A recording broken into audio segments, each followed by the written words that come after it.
ছত্রভঙ্গ করা যায়নি। রাবার বুলেট ও টিয়ার শেলের জবাবে ইট পাটকেল ছুড়েছে আন্দোলনকারী। রাজধানীর কুতুবখালী ও কাজলা পেট্রোল পাম্প এলাকা অবরুদ্ধ করে দিনভর এভাবেই বিক্ষোভ করে আন্দোলনকারীরা। বিক্ষুব্ধ এসব কর্মীদের নেতৃত্ব করতে টিয়ার শেল, শটগান ও সাউন্ড গ্রেনেড ছুড়ে পুলিশ। এরপরও পুরোপুরি ছত্রভঙ্গ করা যায়নি আন্দোলনকারীদের। আন্দোলনরতদের একটি অংশ হানিফ ফ্লাইওভারে উঠে উপর থেকে বিরামহীন ইটপাটকেল নিক্ষেপ করতে থাকে। রাবার বুলেট আর টিয়ার গ্যাস দিয়ে জবাব দেয় পুলিশ।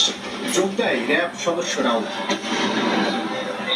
ঘন্টার পর ঘন্টা ধরে চলা র্যাব পুলিশের গোলাগুলি ও বিক্ষোভকারী পিকেটারদের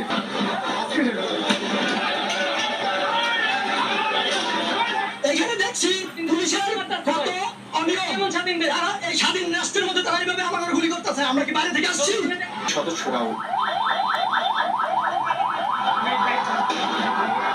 র্যাব 10-এর অধিনায়ক ফরিদুদ্দিন দাবি করেন, তারা চাইলে 10 মিনিটেই সরিয়ে দিতে পারেন বিক্ষোভকারীদের, কিন্তু ধৈর্যের সর্বোচ্চ পরিচয় দিচ্ছেন তারা।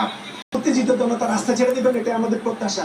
এরপরেও যদি ওরা আক্রমণাত্মক হয়, সরকারি জানমালের ক্ষতি হয়, পুলিশ সদস্যদেরকে আক্রমণ করে, অবশ্যই রাইট অফ প্রাইভেট ডিফেন্সে যেটা করা দরকার আমরা কিন্তু সেটাই করবো।